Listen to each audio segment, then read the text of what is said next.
Welcome back. बात कर रहे थे हम कराची के मसाइल के हवाले से, और जब कराची की बात करते हैं तो तहसीन आबदी साहिबा हम गुफ्तगू कर रहे थे, चाहे वफाक हो, सूबाई हुकूमत हो या बलदियाती हुकूमत, तीनों एक दूसरे पे ब्लेम गेम करते हैं कि ये वफाक का काम था। सूबा भी ये कहता है कि हमें फंड्स नहीं मिले, और बलदियाती हुकूमत साबिक जो मेयर हैं वो भी ये कहते हैं कि हमें फंड्स नहीं मिले, नहीं तो हम इस शहर को बेहतर बना सकते थे। वक्त है कि इस शहर को आगे बढ़कर ऑन किया जाए। तमाम पॉलिटिकल स्टेक होल्डर्स और बिजनेस कम्युनिटीज और सोसाइटी इस शहर को ऑन करें और इस शहर की डेवलपमेंट के लिए काम करें। आपने इस शहर को सर्व भी किया, क्या समझती हैं इन मसाइल का हल क्या हो सकता है? किस तरह हम सब लोग मिलकर इस शहर को बेहतर बना सकते हैं? देखिए सफीर, मैं अगेन कहूँगी कि हमें ब्लेमिंग गेम से बाहर आना होगा। जिसका भी मैंडेट है, जो भी स्टेक होल्डर है, इस वक्त पीछे आइए अगर आप देखेंगे कि 14 उनके एमएलएस हैं और ऐसे 30 जो है एमपीएस है, इसकी ज़्यादा की तादाद है, कहाँ सर्व कर रहे हैं कराची में। आप देखेंगे जिससे बाई इलेक्शन हो रहे हैं, जिस बुरी तरह पीटीआई को वक्त नाकामी हो रही है, वो इस बात का सबूत है कि इनकी परफॉर्मेंस जीरो है। मतलब कि जब से हुकूमत में आए 2.5 साल में आप सिर्फ कराची को नहीं, पूरे मुल्क का हल्का देखें कि आप क्या कर दिया। जब भी गवर्नमेंट में आए थे तो उस वक्त मुझसे $28 अरब था, इस वक्त $48 अरब हो चुका है। मतलब मुल्क को आप बहुत अच्छे चले जा रहे हैं। तो मुझे लगता है कि जब तक कि नाअहल और तरफ गज भी नहीं जाएगी, जब तक कराची का पूरे मुल्क के हालात नहीं बदल सकते।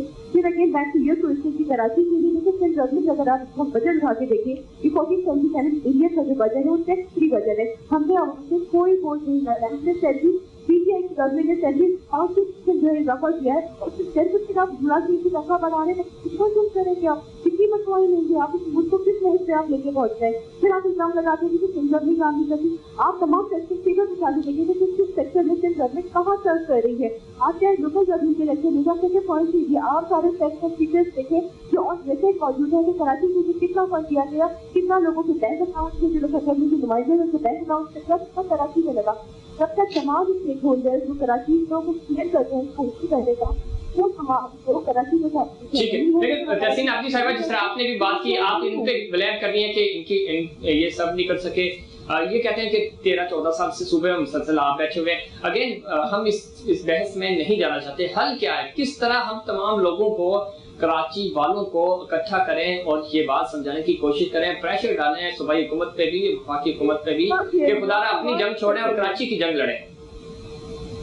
मुझसे दोबारा पूछिए।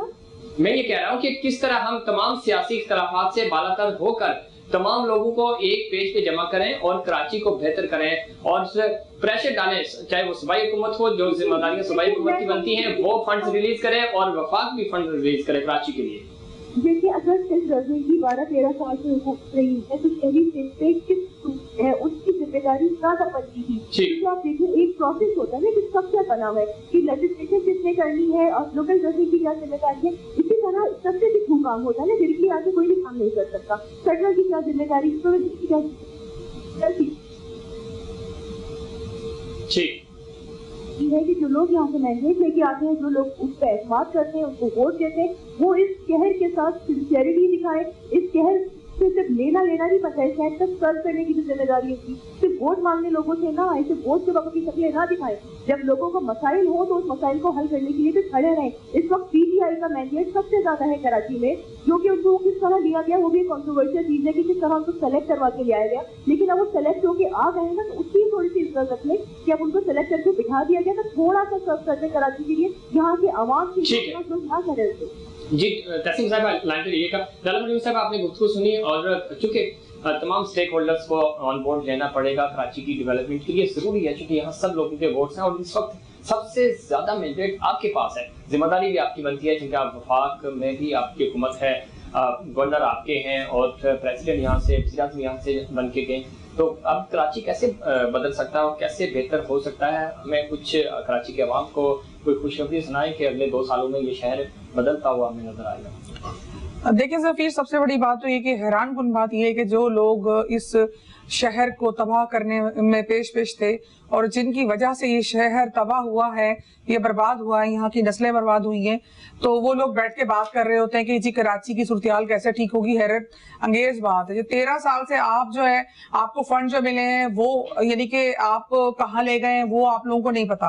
आप लोगों ने कराची पे पानी उसका जो है ना वो बेचना शुरू कर दिया, ये आप लोगों को नहीं पता। आप लोग इतने मासूम हैं आप लोग उठ के अभी आए, इसलिए आपको पता नहीं कराची की हिस्ट्री के हवाले हवाले से कराची जो आज जिस जगह पे है और जो उसका अभी इस वक्त वो जिस हालत में है, तो उसके जिम्मेदार जो लोग हैं कम से कम उनका पूछना नहीं बनता कि कराची की हालत ऐसे क्यों है और कब ठीक होगी। ये आप लोगों की वजह से है और ये आप लोगों की करप्शन की वजह से कराची की जो सूरत हाल है।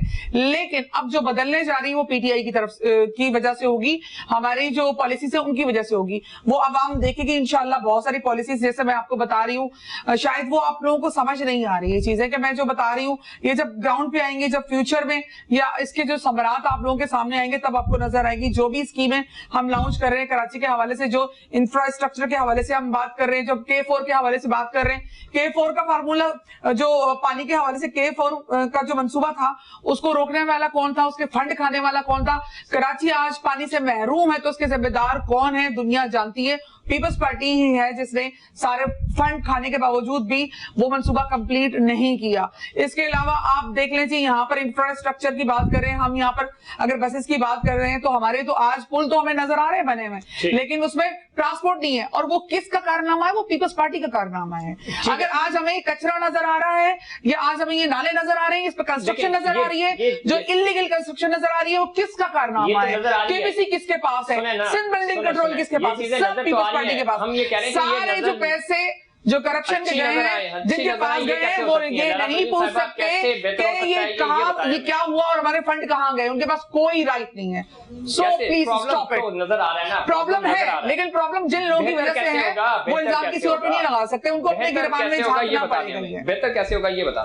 बेहतर मैं आपको बता चुकी है। देखिए जी, हमारे हमसे जो आज फंड की बात करती है पीपल्स पार्टी के, हमें फंड है, हम उनको फंड नहीं दे सकते। हम उन हाथों में फंड बिल्कुल नहीं दे सकते कि जो आवाम तक ना पहुंचे फंड, और उसके सम्राट आवाम तक नहीं पहुंचेंगे और करप्शन की जद में वो फंड चला जाएगा तो हम वो फंड देने के लिए तैयार नहीं। उनके हाथों में जी। अरसलान, आप किस तरह देखते हैं कराची के तमाम एक दूसरे पे ब्लेम ही कर रहे हैं, स्टिल हमें नजर नहीं आ रहा कि कराची बेहतर कैसे होगा। कोई रोड मैप होता है? जिस तरह फहमीदा ने बात की कि आपको लोगों को गिनना पड़ेगा सही तरीके से, आपको बल्दियाती हुकूमत को स्ट्रॉन्ग करना पड़ेगा, निचले लेवल तक इख्तियार देने होंगे, कोई हल तो नजर आया हमें? यार अगेन बात वही करूँगा कि पीपल्स पार्टी ने कम अज कम लोगों के चूलों से नहीं खेला, लोगों की बर्बादियों पे उनका हाथ नहीं है।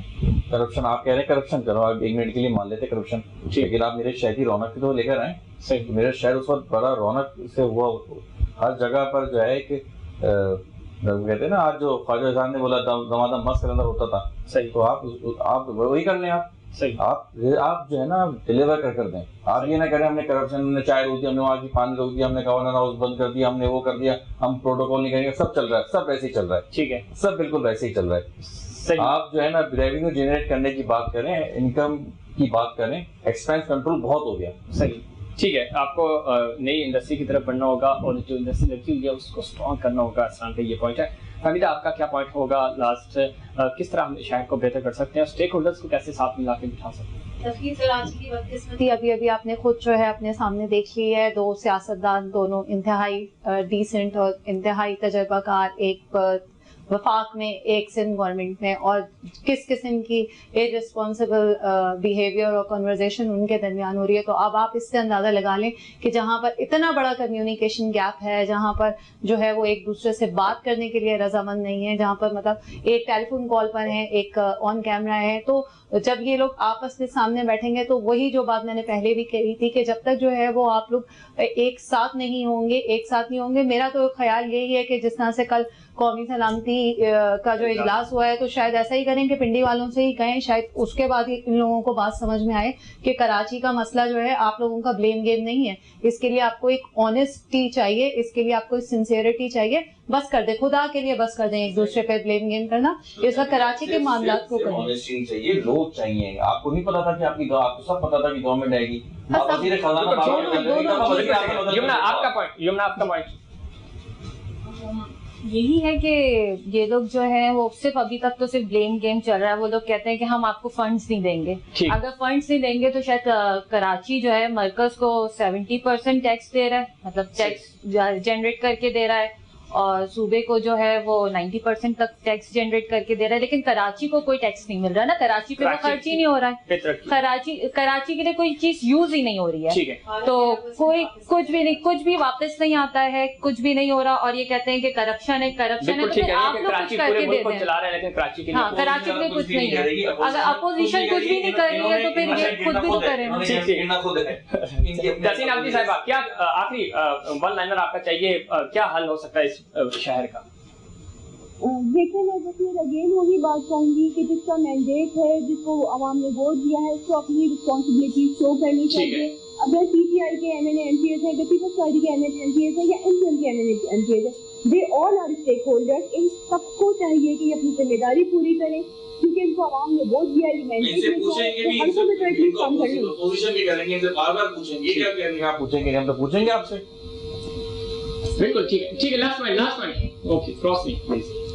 जी तहसीन साहिबा सुन रहे हैं हम। जी वही मुझसे बात कर रहे हैं आप? जी मैं आपसे पूछ रहा हूँ, आखिरी वन लाइनर आप क्या देंगे, क्या हल है इसका? यही कहूंगी कि अगर आपको, मैं अगेन कहूंगी, जिन लोगों ने कराची को मैंडेट दिया है, उनको कराची के लिए सर्व करना चाहिए, कराची के लिए काम करना चाहिए। आप ब्लेमिंग गेम करना छोड़ दें। ठीक है, बिल्कुल, बहुत शुक्रिया तहसीन आबदी साहिबा के इसमें कुछ यकीन, जिन्होंने कराची को वोट दिया, कराची को ऑन किया, उनकी जिम्मेदारी बनती है कि वो डिलीवर भी करें। तहसीन आबदी साहब आपका बहुत शुक्रिया, जनाब अरसलान खान आपका बहुत शुक्रिया, फहमीदा यूसुफी आपका बहुत शुक्रिया, यमुना खान आपका भी बहुत शुक्रिया, मुस्तफा लैला परवीन साहिबा आपका भी बहुत शुक्रिया, आप रेगुलर हमारी पैनलिस्ट हैं। लेकिन इस वक्त अगर हम बात करें शहर की, तो शहर को बदलने के लिए खुद को बदलना होगा हमें। आज भी चाहे सियासी जमातें हों, बिजनेस कम्युनिटी हो, सोशल हमारी NGOs हों, सिविल सोसाइटी हो, कोई भी जिम्मेदारी निभाने को तैयार नहीं है। लेकिन वो शायर ने कहा था कि शिकवाए शब्बे जुल्मत से तो कहीं बेहतर होता अपने हिस्से की शम्मा जलाते जाते। तो कराची के लिए आपको अपने हिस्से की शम्मा जलानी होगी। अभी ये हमारा आज का प्रोग्राम। उम्मीद करता हूँ दीगर प्रोग्राम्स की तरह आज का प्रोग्राम भी आपको पसंद आया होगा। मुझे और इनसाइड पाकिस्तान की पूरी टीम को दीजिए इजाज़त। अल्लाह के बाद।